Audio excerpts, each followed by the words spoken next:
방송에서 제공하는 투자 정보는 투자 판단에 대한 조언입니다.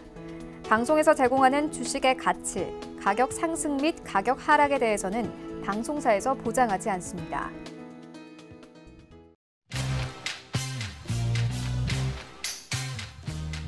안녕하세요. 6월 28일 월요일 고수들의 주식 잔소리 이용석입니다. 네, 지난주 코스피 지수 3,300선을 넘어섰습니다. 외국인과 기관의 수급이 들어오면서 사상 최고치를 경신한 건데요. 이번 주 신고가 행진을 이어갈 수 있을지 주목됩니다. 현재 코스피 지수 0.05% 상승한 3,304포인트 나타내고 있고요. 코스닥은 0.63% 상승한 1,018포인트 나타내고 있습니다. 오늘 코로나19 신규 확진자가 엿새 만에 600명대 아래로 내려오긴 했지만 주말의 영향으로 보고 있습니다. 또 노마스크 선언을 했던 이스라엘에선 코로나19 델타 변이에 따른 확진자 급증에 다시 마스크를 썼습니다. 이런 우려의 코로나19 관련 바이오주들 오늘 상승세 나타내고 있는 상황입니다. 변이 바이러스에 대한 영향이 우리 증시에 어떤 영향을 줄지 저희 서울경제TV 그리고 고수들의 주식 잔소리 함께 하시면서 시장 전략 챙겨보시기 바라겠습니다. 전화번호 02-3153-2611, 2612번으로 전화 주시거나 100원의 정보 이용료가 부과되는 샵 0082번으로 문자 보내주시면 빠르고 정확한 상담 도와드리도록 하겠습니다. 본 방송에서 제공되는 정보는 투자 판단에 대한 조언입니다. 해당 주식의 가치와 수익률 보장해드리지 않는다는 점 참고하시고요. 또 서울경제TV 전문 위원과 패널을 사칭한 1:1 유사소 신행위가 성행하고 있으니 각별히 유의하시기 바랍니다. 노란톡에서도 만나볼 수 있습니다. 노란톡 오픈 채팅방 검색창에 서울경제TV 주식 잔소리 검색하고 들어오시면 참여도 가능하고요. 유튜브 서울경제TV 라이브 방송으로 참여할 수 있습니다. 댓글 남겨주시면 빠르고 정확한 상담 도와드리도록 하겠습니다. 자, 그럼 함께 하실 전문 위원님 두 분 만나보도록 하겠습니다. 스튜디오에 정재우 위원이 나와 계십니다. 안녕하세요. 네. 코스피가 3,300선도 돌파하면서 마감을 했습니다. 오늘도 3,300선에 등락을 하고 있는데 앞으로 시장 전망 좀 어떻게 보시나요? 예, 일단 박스를 뚫었어요. 네. 그래서 좋아요. 박스를 뚫어서 좋은데 문제는 이게 체감이라든가 이런 부분들이 그렇게 썩 아마 개인 투자자분들이 좋거나 하지는 않을 것 같아요. 근데 지수는 크게 신경 쓰진 않아도 될 것 같아요. 이제 종목에 좀 집중을 하는 게 좋을 것 같은데 어제도 공개 방송을 좀 해드렸었는데 두 가지를 좀 보세요. 첫 번째는 어닝 시즌이에요. 이제 어닝 시즌이기 때문에 수급이 들어오는 종목, 그러니까 전날이나 뭐 일주일이나 이런 식으로 쭉 기관이나 외국인 쪽에서 매수를 했던 종목, 특히나 기관 쪽이 조금 더 그 부분들은 자세하게 알겠죠? 기관 쪽에서 매수를 해주는 혹은 개선이 되는 그런 종목군들을 보면서 어닝 시즌을 좀 대비하는 거 하나. 두 번째는 시장이 올라가고 난 이후에는 변동이 좀 생길 수가 있을 거예요. 아마 이번 주에는 좀 눌러줄 수도 있을 거예요. 많이 올랐으니까. 그럼 매수 포인트를 좀 잡아도 되는데, 그 두 번째는 지수가 출렁거리는 그런 모습들이 나오게 되면 정부 정책이라든가 이런 부분들이 움직일 거예요. 정책주들. 그럼 양쪽 두 가지를 놓고 대응을 하는 게 좋을 거예요. 정책주는 좀 여유 있게 보는 그런 전략. 그다음에 어닝 시즌 수급 개선주 같은 경우는 조금 추세적인 스윙 관점으로 보는 그런 전략이 좀 좋을 것 같고요. 시장 괜찮으니까 업종 불문하고 일단 수급이 좀 개선되는 거, 정책적인 부분들 그것만 신경 쓰게 되면 시장은 상당히 좀 괜찮지 않을까. 당분간은 그 전략은 그대로 활용을 하시면 좋을 것 같습니다. 네, 박스를 뚫었습니다. 종목에 집중하는 전략 말씀 주셨으면 두 가지를 보자 말씀 주셨는데요. 어닝 시즌이기 때문에 첫 번째로는 기관 수급이 들어오는 종목군들 보자. 그리고 두 번째로는 지수가 출렁이는 모습 나오면 정부 정책주들이 움직일 거다. 이렇게 여유 있게 보는 전략 말씀 주셨습니다. 자, 다음 이주호 의원님 만나보도록 하겠습니다. 안녕하세요. 네, 안녕하세요. 네, 자, 오늘 시장 좀 어떻게 보고 계세요? 네, 시장이 굉장히 좋습니다. 오늘 음봉으로 눌림 조정 나오는 것도 상당히 마음에 들고요. 보시는 것처럼 이제 시장 상승할 때, 이런 식으로 올랐다, 조정 나왔다, 올랐다, 조정 나왔다 하면서 지금 움직이고 있거든요. 요번에도 뭐 조정 조금 더, 나올 가능성도 있겠지만, 일단 그런 부분들 열어두시고 보시고요. 지속적으로 쭉 상승해서, 양봉만 쭉 계속 만들어주면 좋겠지만, 한 3, 4일 정도 양봉 나오거나, 좀 단기적으로 이렇게 상승폭이, 한 3% 정도 잡혔을 때는, 조정이 좀 나온다라는 부분들, 뭐 그런 것들 좀 생각해 두셨으면 좋겠어요. 그냥 기술적으로, 분석을 할 때, 이러한 흐름들이 계속 이어지고 있기 때문에, 이번에도 뭐 그런 흐름들이 나올 수 있다라고 생각을 해 두시고 보시면 좋을 것 같고, 올라갈 때 뭐 매도하신 분들 이제 내려오는 것도 저점 공략하신다 생각을 하시면 좋을 것 같고요. 뭐 오늘 하루 쉬어갈지, 또 뭐 한 2, 3일 또, 살짝 쉬어가는 그런 그림이 나올지는 모르겠지만, 어쨌든 뭐 조정 나오면, 싸게 살 수 있는 기회가 되니까 또 좋은 거고요. 지금처럼 중소형 관련주들이, 테마주들 위주로 해서 좀 강하게 좀 움직임이 나올 것 같고, 2분기 실적이 이제 다음 주부터 이번 주부터 들어가잖아요. 이번 주, 이제, 뭐, 이번 달도 한 3일 남았는데, 목요일부터 이제 들어가기 시작할 텐데, 그거 관련해서 이제 같이, 좀 실적 관련주들이 좀 움직일 가능성 높다라는 거, 이미 뭐, 지난주 목금해서, 해운주라든지, 그냥 실적이, 무조건 좀 좋게 나올 거다라고 딱 이렇게 거의 확정적으로 박혀있는 종목들 위주로 좀 많이 움직인 것 같아요. 보면 해운주하고, 그 다음에 이제 진단키트 관련주들, 그렇게 좀 움직였기 때문에, 실적적으로 기대가 없는 종목들 같은 경우는, 조금 비중을 축소를 하시는 방향도 좋을 것 같다라는 생각이 드니까, 그런 부분들 좀 참고하시고, 조정 나왔다가 또 상승하는, 그런 흐름들, 우상향에 있는 종목들 위주로 분할 매수 저점에 누벼보신다면 괜찮은 흐름들이 이어질 가능성 높다 이렇게 보여지니까 참고하시고요. 추세적으로 뭐 크게 부러지지 않는 한 시장은 계속 상승으로 간다라고 지금은 보고 있는 게 맞는 것 같습니다. 뭐 델타 변이 관련해서 약간의 불확실성이 있는 부분들은 있지만 아직 뭐 시장이 그런 부분들을 크게 반영하는 것 같지는 않기 때문에 이대로 일단 시장은 흐름대로 간다라고 생각을 하는 게 맞지 싶습니다. 네, 조정 나오면 싸게 살 수 있는 기회다 말씀 주셨고요. 이번 주부터 2분기 실적 관련주도 움직일 가능성이 높다. 또 실적 기대가 없는 종목은 오히려 비중 축소하는 전략도 괜찮다. 이런 말씀 주셨습니다. 자, 바로 문자 상담 받아보도록 하겠습니다. 네, 토탈소프트, 영진약품, 진흥기업인데요. 새 종목은 이재호 의원님 도와주세요. 네, 토탈소프트. 뭐, 대선 테마입니다. 아시는 분들은 아실 테고, 뭐, VR 관련주도 있고, 뭐, 산업용 VR, 자율주행 관련해서도 좀 엮여 있는 부분인데, 기본적으로 이제 대선 관련주로 이렇게 이제 주가가 많이 올라왔다라고 생각하시면 될 것 같고요. 지금 뭐, 바닥권에서, 이재명 경기도지사가 이제 무죄 판정을 받으면서, 정치생명이 이제 끝날 뻔 했다가 다시 이제 살아났어요. 그 가격대가 이제 한 3,000원 부근에서부터 이렇게 좀 출발을 했다라고 보면 좋을 것 같은데, 거의 뭐 9배, 10배 가량 지금 주가가 올랐죠. 올랐다가 지금 조정이 나오고 있는 부분이기 때문에, 지금 현재 매수하신 가격은 뭐 한참 수익권이세요. 13,500원의 비중이 15%신데, 왜 아직까지 갖고 계신 건 모르겠습니다. 좀 정리를 하셨으면 좀 좋았을 텐데, 어쨌든 뭐 대선을 좀 크게 보고 가신 거는 괜찮긴 했는데, 그래도 뭐 좀 많이 올라서 샀거든요, 사실. 바닥에서 잡았다라고 볼 수는 없는 부분이었기 때문에, 적당히 좀 정리를 하셨어야 됐는데, 17,000원이라는 가격을, 좀 지켜주는 흐름으로 간다고 하면, 제 생각엔 좀 돌리지 않겠나 하는 생각이 듭니다. 그래서 익절가 제시해 드릴 텐데, 16,800원 익절가 잡으시고요. 이 가격대 깨지면, 전저점이 15,000원까지 밀린다라고 생각을 하시고요. 요 구간입니다. 그러면 수익을 좀 많이 반납해야 돼요. 그리고 그때 가서 올라오면 다행인데 어떻게 될지 알 수가 없죠.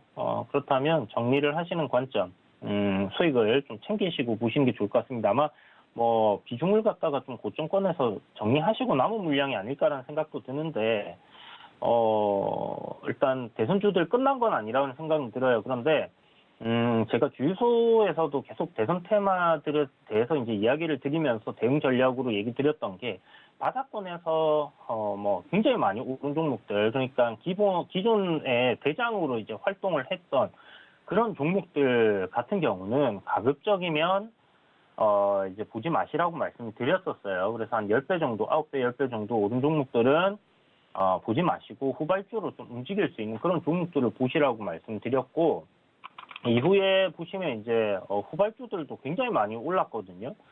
이런 카스가 지금 최근에 이제 대장주급으로 지금 활동을 하고 있는 상황이기 때문에 이런 종목들의 흐름과 좀 같이 움직일 수는 있습니다. 그런데 힘이 별로 없을 거예요. 윤석열 관련주도 마찬가지고요. 이재명 관련주도 마찬가지로 지금 움직이고 있습니다. 그래서 딱히 지금 상황에서 뭔가 지지율이 드라마틱하게 윤석열 전 검찰총장의 지지율을 앞선다든지 이런 게 나온다고 하더라도 사실 반등 정도, 반짝하는 정도로만 기대를 해야 될 것 같고, 지금 위치에서는 물론 뭐 어떻게 될지는 모르겠습니다만은 제 생각에는 일단 그렇다는 거. 그래서 적당히 요 입절가를 잡아놓고 여기에 좀 대응을 하시고요. 뭐 한 16,800원 정도면 제 생각에는 돌려줘야 되는 위치다라는 생각이 들고, 반등이 나온다고 하면 2만 원이라는 가격대 지금 횡보하면서 물량 매물대가 아마 굉장히 많이 쌓였을 거예요. 그래서 이 구간을 엄청나게 강하게 거래량 터져주면서 뚫어준다고 하면 뭐 상방으로 조금 더 볼 수 있겠지만, 그렇지 않다라고 하면 뭐 정리를 하시는 관점으로 좀 생각을 하시고요. 인맥 관련주들 뭐 대단하게 여기서 더 크게 상승을 한다라는 거 좀 생각하기 힘들 것 같습니다. 뭐 물론 이번에 뭐 역대급 유동성 장세로 보면 10배 이상 올라가는 종목들도 많이 나오고 했는데, 저는 뭐 이제 그런 뭐 지금까지 그렇게 되지 않았던 부분들까지 생각을 하면서 굳이 리스크를 떠안아야 될까 하는 부분은 있다라는 생각이 들어요. 그래서 적당히 수익을 좀 챙기시는 관점으로 한번 생각을 해보시고 진행을 좀 하시는 게 좋겠다. 수익 축하드리겠고요. 이제 정책 관련주들 한번 생각을 해보시는 게 좋을 것 같습니다. 9월 달부터 해서 이제 민주당에서 이제 대선 후보가 이제 나올 거고요. 그러면 앞으로 정책 관련해서 이야기들 많이 할 거니까 그런 쪽으로 한번 생각을 해보시고 이제는 종목 교체를 좀 하는 시점으로 이렇게 생각하시면 좋을 것 같아요. 자, 다음 종목은 셀트리온이고요. 비중이 지금 10%에 평단이 10만 원이에요. 10만 원.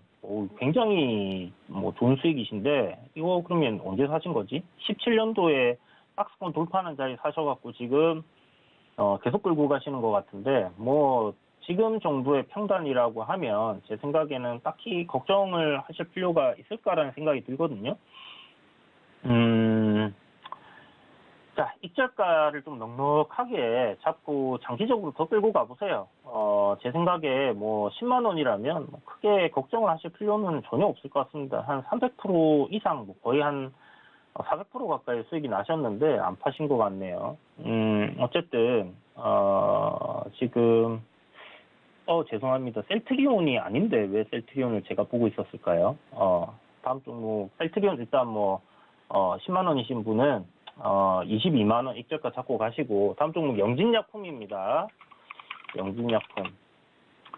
자, 영진약품 8,450원에 비중이 10%예요. 이분도 지금 한참 수익권이신데 죄송합니다. 손실권이시구나. 8,450원. 8,450원이시면 요 구간에서 이렇게 이제 급등했다가 조정 주고 다시 반등 나오는 시점 요 구간에서 이제 간다라고 보고 매수를 하신 것 같은데, 굉장히 잘못된 구간에서 매수를 하셨어요. 이런 자리들에서 가는 종목들보다는 못 가는 종목들이 훨씬 많다라는 거 여러분들 차트 돌려보시면 더 잘 아실 수 있는데, 이런 게 이제 설거지 파동이라고 봐야 되는 부분이죠. 영진약품이 굉장히 이제 바닥권에서 이렇게 올라왔다라고 한다면 뭐 여기서 조정 이후에 다시 또 시세가 날 수 있겠지만, 한번 보시면 영진약품 이렇게 많이 올라온 종목이거든요.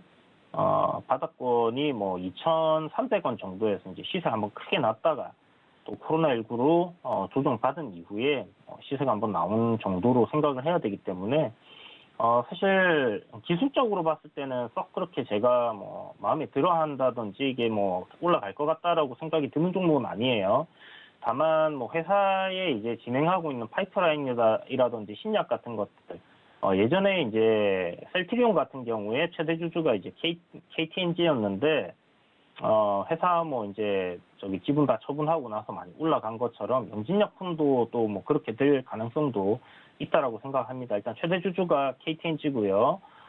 그런 관점에서 뭐 본다면 뭐 회사는 좀 탄실하다라고 생각은 할 수는 있을 것 같은데 어찌됐든 이제 관련된 신약들이라든지 이런 부분들에서의 모멘텀을 좀 더 확인을 해보셔야 될 것 같고 제 생각에는 좀 트렌드 저점 구간, 하단 구간까지도 조정이 좀 나올 가능성이 높지 않겠나라고 생각을 하거든요. 그렇다면 영진약품도 뭐 한 5,000원대까지는 내려올 가능성, 5,500원, 5,000원 부근까지 내려올 가능성 좀 높다 생각합니다. 5,300원 정도?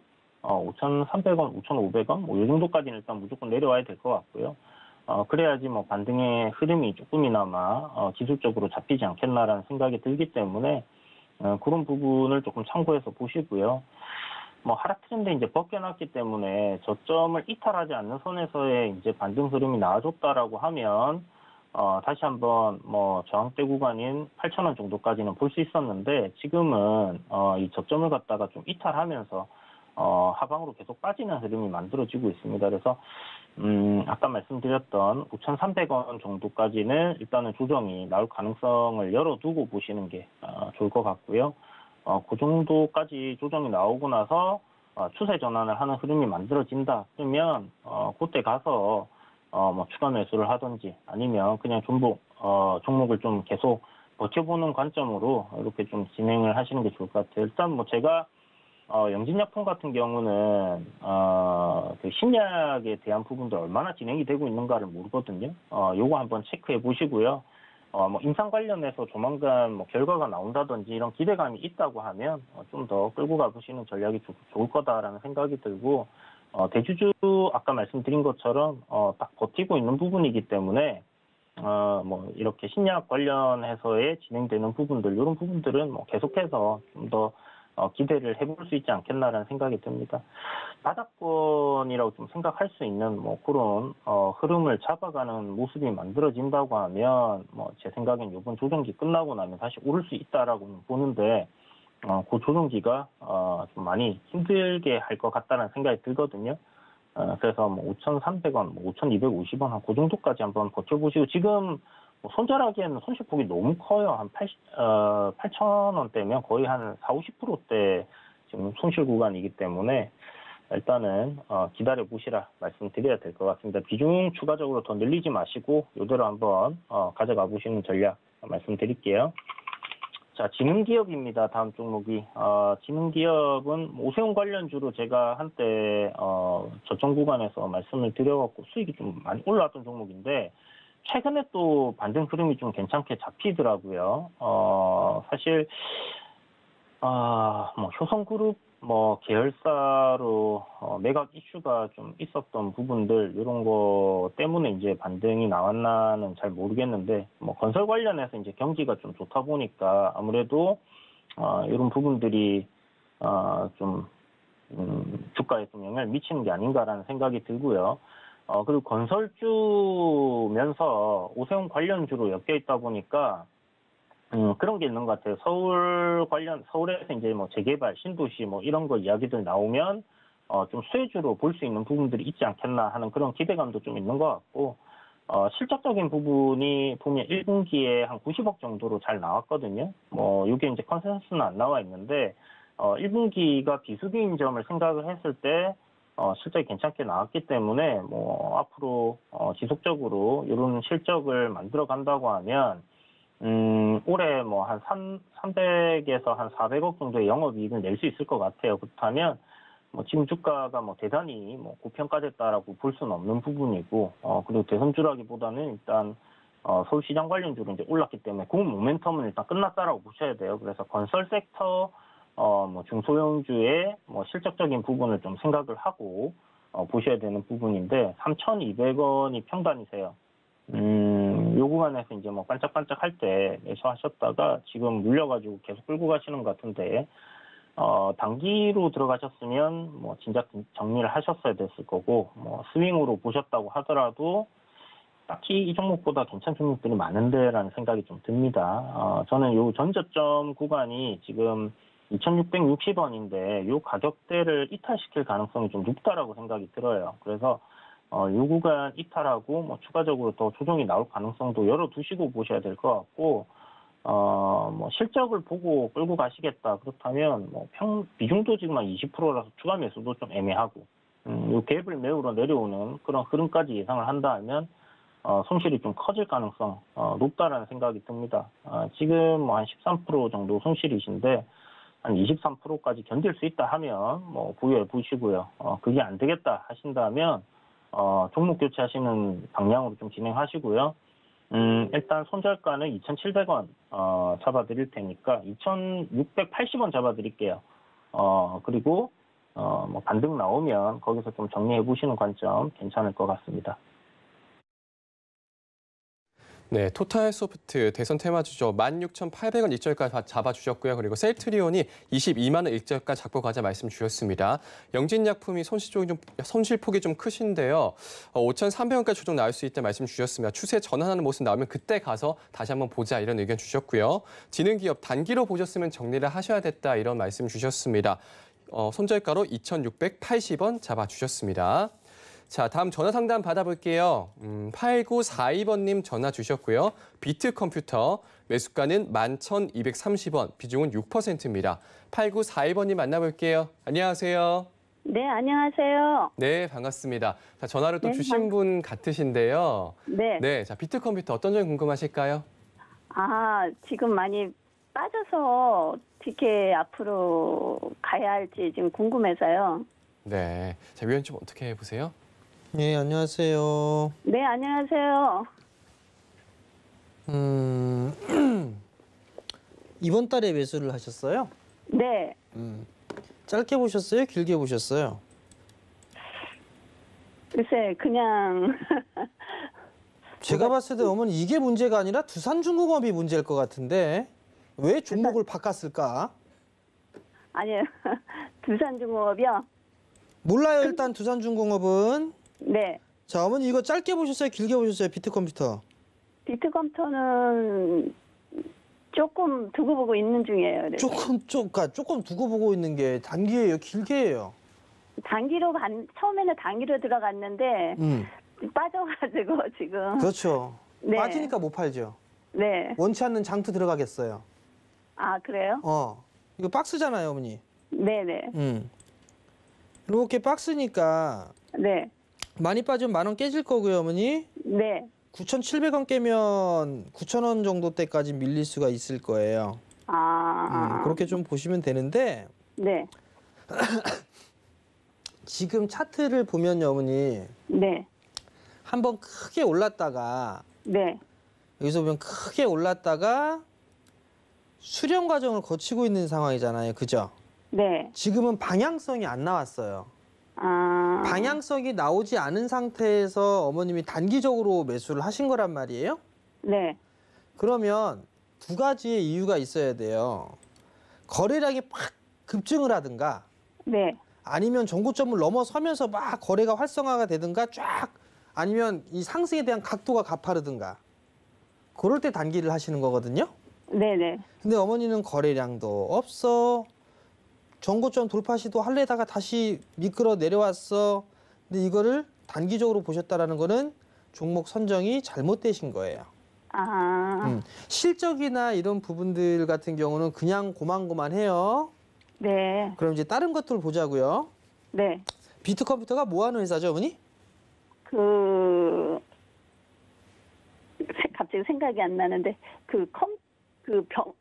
병원 헬스케어 쪽이에요. 네네네. 원격 진료라든가 원격 의료라든가 그런 부분들. 네. 그게 우리나라에 도입이 될 거예요. 아직까지는 이 의사 선생님들의 반발이 상당히 강해요. 네, 그렇기 때문에 이게 쉽게 해결되거나 하지는 않을 거예요. 근데 일본 같은 경우는 이미 원격 진료라든가 이런 부분들이 도입이 됐어요. 그러면 한국도 점차적으로 개선되는 그런 모습들이 나오게 될 거예요. 네. 그러면 긴 관점으로 봐야 되는 게 맞겠죠. 그럼 얼마나 한 올해까지는 가지고 있어야 되나요? 내년? 내년이요? 그 정도까지는 봐야 되지 않을까 싶어요. 또 하나, 네. 내년에 뭐 있어요? 대선이요. 거기까지만 말씀을 드릴게요, 어머니. 네, 네. 보유, 유지 가능하실 것 같고요. 네, 네. 짧게 보지 마시고, 네. 뭐 9,000원까지 빠진들, 네. 어머님은 이미 난 손자를 때려 죽여도 못해! 이 생각을 하고 계실 거예요. 그죠? 그럼 고 해야지 뭐. 네. 전고점 13,000원대, 14,000원대 요 자리대까지 움직일 거예요, 무난하게. 아, 네. 그러니까 좀 더 가져가 보세요. 네, 감사합니다. 네, 성공 투자하시고요. 네, 비트컴퓨터 단기로 보셨다고 말씀 주셨습니다. 9,700원 깨지면 9,000원까지 밀릴 수 있다 이런 말씀 주셨는데요. 비트컴퓨터는 내년까지 보자 이런 의견 주셨습니다. 자, 다음 전화 상담 받아볼게요. 8532번님 전화 주셨고요. TS 인베스트먼트 매수가는 4,290원, 비중은 10%입니다. 8532번님 만나볼게요. 안녕하세요. 예, 안녕하세요. 네, 반갑습니다. 자, TS 인베스트먼트 어떤 점이 궁금하실까요? 예, 네. 크래프톤 상장 관련이 있다 그래서 샀는데 계속 가격이 떨어져가지고요. 네. 이걸 좀 가져가야 되는지 그래서 전화 드렸습니다. 앞으로 전망이 또 궁금하신 것 같은데요. 네, 위원 좀 어떻게 보세요? 안녕하세요. 안녕하세요. 크래프톤 상장 때문에 가지고 계신다? 예, 그래서 들어갔거든요. 그럼 단기적으로 좀 보신 것 같네요? 네. 그러면 크래프톤의 최근 뉴스가 뭐라고 나왔어요? 혹시 확인하셨어요? 그건 아니요, 확인 안 자세히 하셨어요? 확인 안 해봤어요. 네. 일단은 아마 공모가가 좀 낮아질 것 같아요. 아, 네. 그 영향은 좀 있을 것 같고요. 네. 두 번째는요, 주가가 많이 올랐나요? 빠졌나요? 주가가. 주가가요? 그렇게 많이 오르진 않고 중간에 솟은 거는 있는데 그 다음에 원래 가격에서요? 조금 700원짜리에서 1000% 올랐죠? 아, 네. 그죠? 네. 이거 뒤풀이 파동이에요. 뒤풀이 하다가 쌍봉을 만들든 뭐라든 삶을 마감할 거예요. 시세는. 무슨 말씀인지 이해가 되시겠어요?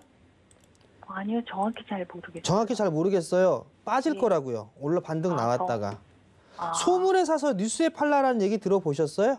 네. 지금 소문이죠. 예. 뉴스 나오면 쫙 올라갈까요? 전 안 그럴 것 같아요. 그리고 두 번째는 TS 인베스트가 정말 매력적으로 주가가 싸거나 그런 부분들도 없어요. 그죠? 아, 네. 그다음 또 하나는 크래프톤 상장 이슈 때문에 매수를 하셨다고 했단 말이에요. 지분은 얼마나 갖고 있나요? 이 친구가. 전 그걸 몰라서. 지분은 정확히 안 나와 있더라고요, 보니까. 그래요? 네. 인터넷에서는 제가 못 찾았어요. 지금 뭐 뉴스나 이런 부분들을 보면 뭐 얼만큼 갖고 있는지는 모르겠네요, 지금. 예. 그러면 우선 봐야 될 거는 TS 인베스트 같은 경우는 뭐 과거의 창투사들 같은 경우는 가상화폐 지분을 갖고 있고 뭐 그런 업비트라든가 이런 지분을 갖고 있고 막 그런 기업들이 많이 올랐어요. 그죠? 네. 그리고 창투사 쪽에 테마가 한번 다 탔어요. 네. 테마의 흐름들이. 예. 그리고 나서 이 친구는 무상증자까지 했단 말이에요. 네. 무상증자까지 하면서 주가는 많이 내려왔고요. 단기적으로 보셨다라고 한다라면 박스권으로 봐야 될 거고요. 박스 하단 자리대가 약 한 3,500원? 121선 정도 되겠네요. 그죠? 네. 이 자리대가. 네. 그리고 지금 어머니 매수한 단가는 박스 상단이잖아요. 그죠? 네. 그럼 이 자리대는 저항 자리대가 되겠죠. 네. 자, 그러면 크래프톤 상장에 대한 그런 부분들 아직까지는 좀 시간적인 부분들이 있으니까 네. 좀 가져가고 뭐하고 하시는데 네. 만약에 반등이 나오거나 하게 된다면 이걸 넘어간다? 글쎄요. 저는 모르겠어요. 이 자리대를 넘어갈지. 그 자리 때까지는 보진 않았거든요. 그럼 얼마 정도에 파실 생각으로? 전 한 5,500원 정도요? 5,500원. 예. 한 30% 가까이 수익을 내실 생각으로 하셨네요. 예, 그 정도 되지 않을까 했거든요. 뭐 한 5,000원 위로 한번 흐름이 나오면 네. 그때는 좀 챙기면서 하시면 좋을 것 같고요. 네, 네. 한 20, 30%에 대한 기대 수익을 낼 종목이 되게 많아요. 정말 많아요. 못 올라간 기업들 중에. 네. 그러니까 그런 기업들도 한번 찾아보세요. 아, 네. 아시겠죠?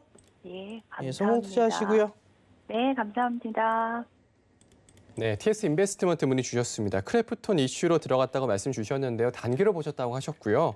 지금 박스 상단 쪽에서 매수를 하셨는데요. 반등 나와서 5,000원 위로 갔을 때 챙기면서 보자 이런 의견 주셨습니다. 자, 다음은 문자 상담 받아볼게요. 카카오 게임즈, 네이버, 서울 반도체입니다. 새 종목은 이재용 의원님께서 도와주시겠습니다. 네, 카카오 게임즈부터 보겠습니다. 자, 카카오 게임즈. 54,700원의 비중이 10%세요. 54,700원. 지금 한 400원 정도 수익권이신데, 자, 카카오 게임즈 어떻게 될까? 지금 보면, 기술적으로 기업적인 부분들은 사실 워낙 여기저기 다 나와 있잖아요. 그렇기 때문에 기술적으로만 딱 봐드리도록 하겠습니다. 보시면 저점을 형성을 딱 해놓고 이 추세 라인을 계속 지켜주면서 움직이고 있거든요. 이제 게임이라는 이 플랫폼 회사에다가, 또 게임 개발까지 하고 있는 부분이고, 그렇다면, 요 지금 보시는 것처럼 추세 흐름대로 지금 움직이고 있다. 이렇게 보시면 될 것 같고, 이런 흐름 속에서 좀 더 올라갔다가 밀리고 하고 있다라고 보시면 좋을 것 같아요. 그래서 제 생각에는 다시 추세대 하단까지 내려오면 반등이 나오고 하는 흐름을 계속 이어갈 가능성이 좀 높지 않겠나라고 좀 생각해 볼 수 있을 것 같고, 요 고점대를 한번 넘어섰다가 이번에는 또 넘어서지 못하고 지금 저항을 받고 밀리거든요. 그렇다면 요 지금 보시는 6만 원, 5만 한 8천 원에서 7천 정도 되는 것 같은데, 요 지금 저항대를 좀 만들어 놓고 있다라고 봐야 되는 부분이에요. 요번에 이제 세 번째 시도를 했다가 못 올라가고 밀리게 되면 다음번에 못 올라가면 그때는 아마 못 올라갈 겁니다. 그래서 이 구간들을 지금 한 3차례 정도 테스트를 했고, 다음번 상승기에는 무조건 뚫어줘야 된다 이렇게 생각을 하고 있고요. 만약에 여기 이제 하단까지 밀려 내려온다, 그러면 그때 한 10% 정도 추가 매수 하셔가지고 다시 상단 올라오면 정리하시는 관점. 이번에도 고점 돌파한다라기보다는 상단까지 올라왔을 때 추가 매수한 비중은 수익 챙기고, 나머지 비중 10% 갖고 있는 거는 평단이 낮아지겠죠. 그러면 매수가까지 한번 끌고 가신 매수가를 기준으로 잡고 끌고 가는 것도 괜찮겠다. 이렇게 생각이 되니까 이런 식으로 한번 대응을 해보시면 될 것 같아요. 시간적인 부분은 보시는 것처럼 조금 걸릴 수도 있다라고 생각을 해두시고요. 단기적인 관점으로 만약에 이제 봤을 때는 이 구간에 이제 갭을 띄우면서 이제 좀 강하게 움직인 흐름이 나왔습니다. 54,000원이라는 이 가격대를. 그렇기 때문에 이 가격대를 이탈하게 되는 흐름이 나온다면 사실 그렇게 좋은 흐름이다라고 볼 수는 없어요. 그래서 단기적으로는 54,000원 지켜줘야 되니까, 만약 손절을 계획을 하고 계시다 하면 이 갭 구간 하단 자리를 이탈하는 그런 흐름이 나올 때는 이제 손절을 했다가 저점에서 다시 추가 매수를 한다든지 그렇게 한번 진행을 해보시고요. 실적적인 부분에서 사실 2분기에 기대를 해볼 수 있을까 하는 생각은 안 들거든요. 지금 보시는 것처럼 좋아는 지고 있습니다. 보시는 것처럼 올해 900억, 내년에 1,700억, 내후년에 2,000억 이렇게 추정치는 굉장히 좋게 잡혀 있는 부분이긴 한데, 지금 시가총액 4조면 글쎄요, 내후년치까지 지금 땡겨서 주가가 좀 올라 있는 거 아닌가라는 생각이 들고, 플랫폼 기업이라는 부분에서의 그런 프리미엄을 좀 얹어줬다라고 생각을 한다면, 과도하게 고평가됐다라고는 볼 수 없겠지만, 그래도 조금 많이 올라 있는 거 아닌가라는 생각은 좀 들거든요. 근데 어찌됐든 간에 뭐 제 생각과는 상관없이 주가는 지금 이 트렌드를 타고 움직이고 있는 상황이기 때문에 좀 전에 설명해 드린 대로 손절가를 찾고 대응을 하시든 아니면 뭐 51,500원이라든지 51,000원 정도 내려왔을 때 이 추세대 하단이나 전저점 부근에서 이 추세 라인을 지금까지 잘 지켜줬으니까 이번에도 지켜준다라는 생각으로 추가 매수하셔서 반등 때는 다시 비중 축소하고 끌고 가시는 전략도 괜찮겠다라는 생각이 드니까요. 장기적으로 성장하는 종목이니까 장기적인 관점으로 끌고 가시겠다 하면 뭐 이런 추세대 하단 부분에서 한번 매수를 해보시는 게 좋겠다라는 생각이 들어요. 참고하시고 다음 종목은 네이버입니다. 네이버 아침에 요 날이었죠. 수요일 날 아침에 장 시작하기 전에 이제 카카오 급등하는 것 때문에 이제 좀 리뷰해드리면서 카카오 못 사신 분들은 차라리 네이버를 공략을 해보는 게 좋다라고 말씀을 드렸는데 그날 갑자기 급등이 나왔어요. 한 9% 정도. 그리고 나서 지금 신고가 경신한 이후에 주가가 지금 한 3일 연속 이렇게 빠지고 있는데요. 크게 걱정을 하실 필요는 없을 거다라는 생각이 듭니다. 근데 이거 왜 이렇게 평단이 높지? 돌파를 했다라고 생각을 해서 이제 매수를 하신 것 같은데, 그리고 비중이 한 10%. 뭐 나쁜 것 같지는 않아요. 그냥, 제 생각에는 한 39만원, 요 가격대를 갖다가 입절가로 잡으시고요. 그러니까 손절가로 잡으시고요. 뭐 내려오면, 분할로 뭐 조금 더 사보신다든지 그런 것도 괜찮을 것 같다라는 생각이 들고, 지금 카카오가 지금 보면 조정이 나왔잖아요. 며칠 조정이 나왔는데 요거랑 좀 비슷하게 움직이지 않겠나라는 생각이 듭니다. 많이 올랐어요. 사실 제가 수요일 날 말씀드릴 때 카카오 거의 목표치 왔다라고 말씀드렸거든요. 그렇기 때문에 이제 뭐 네이버 같은 경우는 사실 실적적인 부분에서도 현재는 카카오보다 실적이 더 잘 나오고 있고 해외 사업 쪽으로 봤을 때는 더 메리트가 높은 기업이다라고 생각을 하고 있습니다. 그래서 저항 자리를 뚫어놨기 때문에 뭐 눌림이 나오는 거는 자연스러운 현상이고요. 조정 나올 때 뭐 추가 매수를 해본다면 나쁘지 않겠다라는 생각이 드니까 뭐 39만 원 정도 아마 21선 이렇게 올라오게 되면 그 가격대 부분에서 또 돌리는 흐름이 만들어질 가능성이 좀 높지 않겠나라고 생각이 되는 부분이에요. 그래서 이 부분을 좀 참고하시고 접근을 하신다면 괜찮을 것 같고 오늘 윗꼬리 달고 지금 울선을 돌파하다가 돌파 못하고 밀렸는데 시장이 지금 보시는 것처럼 뭐 음봉으로 조정 이제 밀려 내려오면서 같이 좀 빠졌다라고 보시면 좋을 것 같고 내일 만약에 시가부터 좀 상승 출발해 준다면 시세 나올 거거든요. 여기서 뭐 너무 큰 기대를 하지는 마세요. 그러니까 굉장히 장기적인 관점으로 봐야 된다라고 하면 단기적인 관점에서는 뭐 전고점 돌파하는 시세 나올 때 거래량 터질 때 팔아야 되고 지금 뭐 밀렸다가 다시 올라간다고 하면 뭐 아마 전고점 돌파하는 정도 아니면 여기서 기간 조정을 좀 거치면서 이렇게 좀 천천히 움직일 가능성도 열어놓고 보시면 좋은데 굉장히 장기적으로 보신다면 많이 내려왔을 때 추세대 하단 이런 자리에서 좀 매수를 하는 게 좋다 이렇게 말씀드리겠습니다. 그래서 지금은 좀 뭐 정말 긴 관점으로 보실 게 아니라면요 조금 대응을 하시는 게 좋다라는 생각이 들고 내일 정도 올라오게 되면 뭐 한 23만 원 정도 목표가 잡으시고 그 정도에서 정리를 하시는 관점 괜찮을 것 같습니다. 아마 42만 원이라는 저항대를 단기적으로는 좀 받을 거예요. 그렇게 생각을 하시고 단기적으로 접근하셨다면 42만 원 그냥 조금 더 길게 보겠다. 그러면 43만 원 보시고 정말 장기적으로 보시겠다. 그러면 네이버가 삼성전자 시총 넘어서는 그날까지 끌고 가시길 바라겠습니다. 자, 다음 종목은 서울반도체인데요. 서울반도체 지난주 금요일에도 제가 이 상담을 해드렸던 것 같은데 그분 같은 경우는 뭐 18,500원이 평단이셨는데 지금 문의 주신 분은 21,300원이 평단이시네요. 21,300원이면 저 위에 계신데 뭐 전망이 아주 좋은 곳에 매수를 하신 것 같습니다.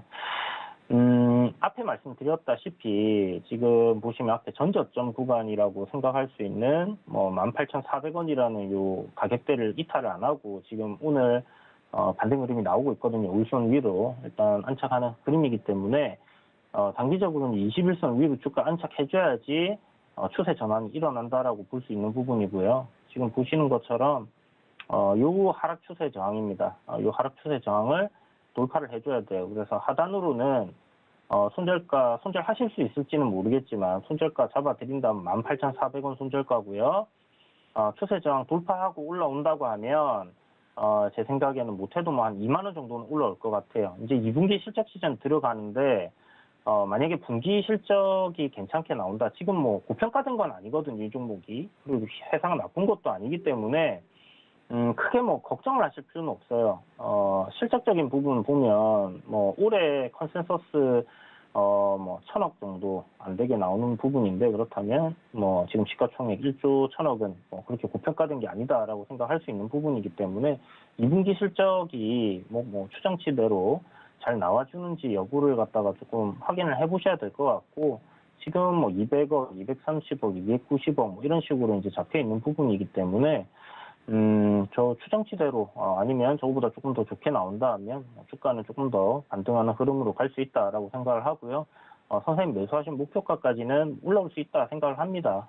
그래서 실적적인 부분 계속 받쳐준다. 그리고 추정치대로 흐름이 이어진다고 하면 22,000원까지는 다시 한번 테스트를 할 수 있으니까 한번 가져가시는 전략 나쁘지 않을 것 같고 그래도 나는 마지노선으로 손절가는 잡고 가야겠다 하시는 분이 계시다면 18,400원 손절가 잡고 대응해보자 이렇게 말씀드리겠습니다.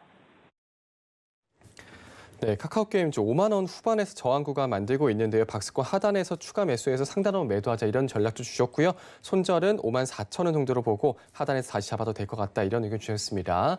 네이버 39만 원 손절가 잡고 대응하자 말씀 주셨습니다. 단기로 보셨다면 42만 원 목표가 잡아주셨고요. 조금 길게 보시면 43만 원, 정말 길게 보시면 네이버가 삼성전자 시총 넘을 때까지 보자 이런 의견 주셨습니다. 다음 서울반도체 18,400원 손절가 잡아주셨습니다. 올라오면 2만 원 넘어갈 수 있다 말씀 주셨고요. 2분기 실적을 체크하자 말씀 주셨습니다. 22,000원까지 갈 수 있다 이런 말씀도 주셨네요. 자, 다음 전화 상담 받아보도록 하겠습니다. 0750번님 전화 주셨고요. 화성밸브 매수가는 9,220원, 비중은 25%입니다. 0750번님 만나볼게요. 안녕하세요. 네, 안녕하세요. 네, 반갑습니다. 자, 화성밸브 어떤 점이 궁금하실까요? 이게 지금 상대로 계속 빠지고 있는데 네. 수익 보고 나올 수 있을는지 아니면 손절해야 되는지. 단기로 보신 거예요? 예, 단기로요. 네, 알겠습니다. 위원님 어떻게 보세요? 안녕하세요. 네, 안녕하세요. 6월 18일 날 매수하셨네요? 예. 왜 사셨어요? 문재인 대통령이 순방했을 때, 네. 방송에서 이거 추천지로 나오더라고요. 아, 그래서 사셨어요? 예. 단기로? 네. 이 친구는 테마 종목이에요. 네. 윤석열 관련주로 분류가 되어 있는 인맥주로 볼 수가 있거든요. 네. 변동성이 조금 나올 수가 있는 그런 사항들인데 네. 시간이 25% 비중의 9,200원대. 좀 애매하네요, 이건. 단기적으로 좀 보셨고요. 네. 그러면 이게 나 손절은 어디서 해야지? 그런 생각은 좀 하고 계셨어요? 종목 매수할 때? 아니, 9,000원 그때 따지면 손절해야지 했는데, 네. 그거를 잠깐 놓쳤어요. 다시 올라올 수 있으려나 했는데, 안 올라오더라고요. 단기 성향은 아니세요, 어머니? 냉정하게 말씀드리면, 네. 단기 성향의 주식을 하시는 분은 못 되세요. 어찌됐든 간에 단기로 할 수 있다는, 단기로 본다라는 거는 네. 대응을 하셔야 되잖아요. 네. 근데 어찌됐든 대응을 안 했든 못 했든 대응이 안 된 거예요. 그죠? 예. 21선이 깨졌어요. 8,000원 깨지면 1차 시세, 이게 지금 8,000원 깨지게 되면 좀 더 밀릴 가능성이 좀 높아요. 예. 그리고 조정의 폭은 조금 깊이 8,000원 밑으로 내려올 수도 있어요. 네. 그 부분들을 좀 기억을 하시면 좋을 것 같고요. 네. 아마 조만간에 그 어느 분이신가 여기에 관련돼 있는 그 분께서 네. 대선 출마 뭐 선언한다 뭐 한다 그런 얘기가 있더라고요. 네네. 그리고 흐름들이 한번 나오겠죠? 예. 그러면 잘 챙기고 나오세요. 9,200원대. 이게 이 친구가 너무 비싸거나 뭐 밸류적으로 비싸거나 그래 보이지는 않아요. 아, 네. 화성 밸브 자체가 이게 밸브 쪽에 있어서는 기술이 좀 있어요. 시장 점유율도 1위예요. 아, 거의 시장 점유율은 꽤 높아요. 그러니까 경쟁하는 기업들이 많은데 예. 거기에서 뭐 1등, 2등 뭐 이렇게 하고 있어요. 그러니까 기술력이 있는 그런 부분들이기 때문에 네. 주가는 움직일 수가 있을 거예요. 근데 이제 단기적으로 보는 것보다는 좀 시간적인 여유를 갖고 보는 게 좋을 것 같고요. 이거 저기 7월 말까지 네? 7월 말까지 들고 가면 이거 수익 보고 나올 수 있을까요? 7월 말이요? 예. 왜 하필 7월 말일까요? 휴가 가시나요? 예. 이걸로 수익금으로 빵 내서 휴가 가실 생각을 하셨구나, 수익금으로. 아니 그 정도까지는 아니고 그래도 네. 조금 수익은 보고 나와야 되지 않을까 생각을 해가지고. 괜찮을 것 같긴 해요. 괜찮을 것 같긴 하지만 올라가는 것만 생각할 수는 없어요. 그죠? 예. 빠지는 것도 생각하셔야 되잖아요. 그러면 빠지면 어디 선에서 손절을 해야 되나요? 8,000원. 8,000원이요? 네. 예. 8,000원이 깨지게 되면 아마 이거 7,600원, 500원 이 언저리 때까지도 밀릴 수 있어요. 예. 그러니까 그 부분, 그러니까 판단을 명확하게 하셔야 되는 게 나는 그래도 한 단계 레벨 다운이 더대로 좀 볼 거야. 예. 난 지켜볼 거야 라고 하게 되면 이거는 아마 한 7,600원 정도 때까지는 밀릴 거예요. 이때는 좀 지켜봐야 되는 상황이고 예. 나는 타이트하게 할 거야 라고 하게 되면 반등시가 나오게 되면 비중 줄였다가 다시 보는 거고 근데 최근에 저점 자리대가 나온 게 8,000원 언저리란 말이에요. 근데 이 8,000원짜리대가 깨져버리게 되면 이 다시 7,600원 이 언저리 때까지는 다시 내려올 수가 있어요. 거기서 매물수와 이게 결국은 박스권에서 진행이 되는 그런 사항들이거든요. 예. 그리고 난 이후에 뭐 이제 출마 선언하고 뭐하고 하게 되면 이제 이슈가 돼서 한번 들썩거리겠죠? 예. 저는 그때 그냥 잘 빠져나오셨으면 좋겠어요. 아, 네. 감사합니다. 성공 투자하시고요. 예, 예. 감사합니다. 네, 화성밸브 문의 주셨습니다. 테마 종목 인맥주죠. 단기로 보셨다고 말씀해 주셨고요. 8,000원 깨지면 더 내려갈 수 있다. 손절가 8,000원 잡아주셨습니다. 자, 다음 전 상담 받아볼게요. 6100번님 전화 주셨고요. 제넥신 매수가는 10만 원입니다. 비중은 10%. 6100번님 만나보겠습니다. 안녕하세요. 네, 안녕하세요. 네, 자 제넥신 문의 주셨는데요. 좀 어떤 네. 점이 궁금하실까요? 아, 이게 계속 내려가고 그래서 네. 언제 한번 반등이 좀 나올까 싶었어요. 매수는 언제쯤 하셨어요? 한 달 넘은 것 같은데. 몇 달이요? 한 달 정도. 한 달 된 정도요? 네. 네, 알겠습니다. 자, 위원님 좀 네. 어떻게 보세요? 네, 안녕하세요. 네, 안녕하세요. 제넥신을 매수를 하셨는데 이것도 단기로 보셨네요. 네, 반등 많이 빠진 것 같으니까 이제 매수해서 한 5% 10% 먹고 매도해야지 네, 네. 그렇게 생각하셨던 것 같아요. 네. 근데 좀 올라갔던 부분들이 있었던 것 같은데 아닌가요? 잘 모르겠어요. 그 지켜봤는데 늘 저는 못 봤거든요. 지켜봤는데 못 봤다라는 게 아, 올라나하고 지켜봤는데 네. 반등 올라온 거를 제가 놓친 것 같아요. 어머님도 마찬가지예요. 단기 성향이 안 되세요. 네, 제가 한 지가 얼마 안 돼서 저기가 없어요. 저희 아직 이런 대응을 잘 못해요. 아, 대응을 못 하시면 주식 하시면 안 돼요, 언니. 어머니 그런 말씀하시고 아, 그러셨구나. 뭐 이렇게 저는 얘기 안 해요. 아, 대응을 네. 못 하면 주식 하지 마셔야 돼요. 아니 솔직하게 말씀해 주시는 거 알아요. 자, 두 번째는 네. 어차피 은행 적금 넣어봤자 은행 이자 10불도 안 나와요. 쥐꼬리만큼도 안 나와요. 그죠? 네. 그럴 바엔 차라리 고배당주를 확 사서 물려버리든가 아, 선택을 하시면 돼요. 네. 고배당주 되게 많아요, 어머니. 은행 이자 막 3배, 4배 막 나오는 거, 그 근데 이상 제가 나오는 아직 거. 주식 공부를 잘 한 지 얼마 안 초린이라 잘 몰라서 이렇게 고배당주 이런 거 저가 이런 거를 들어가서 잘 아직 파악을 잘 못해요. 그러면 이제 그런 것들 이제 좀 인터넷 검색해보면 나올 거니까 그런 것 좀 보시고요. 네. 제넥실은 제약바이오 쪽 섹터인데 네. 이게 제약바이오 섹터 같은 경우는 단기적인 흐름들로 보는 것보단 좀 긴 관점으로 보시는 게 좋아요. 네. 그러니까 이제 보통 제약바이오 쪽에 큰 돈을 버신 분들의 성향을 보면 네. 최소 3, 4년 이상씩 투자를 해 나가는 건 기본이고 네. 이 회사에 있어서 꾸준하게 체크를 하시는 분들이 대부분 다 큰 수익이 나더라고요. 네. 셀트리온이라든가 이런 기업들 같은 경우도 몇 년 동안 몇 년씩 투자를 하셔갖고 큰 수익을 내셨던 분들도 봤어요. 뭐 한미약품도 마찬가지고. 근데 제넥신 같은 경우는 많이 빠져 있는 그런 부분들이 있어요. 있는데 지금 구간에서 이제 제약바이오 쪽이 가격적인 조정을 많이 받았기 때문에 기술적인 반등의 흐름들이 나올 거예요. 제넥신도 마찬가지로 나올 거거든요. 네, 그렇게 된다라면 차라리 어머님은 대응을 못 하시니까 네. 그 10만 원짜리대가 일단 저항자리대예요, 어머니. 매수 네. 가격이. 네. 그럼 그 정도 수준에서는 좀 정리를 하시고 네. 다른 종목을 좀 보셨으면 좋겠어요. 이것도 주린이 부신이시라 이것도 그냥 넘어가긴 좀 그렇고. 어머니 은행 이자보다 많으면 되잖아요. 네. 그죠? 네. 어머니 주 거래은행이 어디세요? 신한은행하고. 아, 신한은행. 네.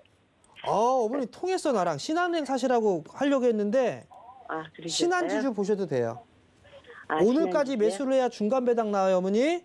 네. 분할로 좀 보셔도 되고 네. 아니면 건설주 보셔도 돼요. GS건설이나 네. 현대건설 이런 거. 아, 네. 성공 투자하시고요. 아, 감사합니다. 네. 네, 제넥신 문의 주셨습니다. 한 달 전에 단기로 보셨다고 말씀해 주셨는데 위원님께서는 제약바이오는 길게 봐야 한다 이런 의견 주셨습니다. 10만 원 자리대에서 지금 정리하고 다른 거 보자 의견 주셨고요. 신한지주 그리고 GS건설, 현대건설 추천도 해주셨네요. 자, 오늘 위원님 말씀은 여기까지 나누도록 하겠습니다. 오늘 두 분 말씀 여기까지 듣겠습니다. 고맙습니다. 감사합니다. 네, 본 방송에서 제공되는 정보는 투자 판단에 대한 조언입니다. 해당 주식의 가치할 수 있는 보장해드리지 않는다는 점 참고하시기 바라겠습니다. 저희는 다음 시간에 찾아뵐게요. 여러분 고맙습니다.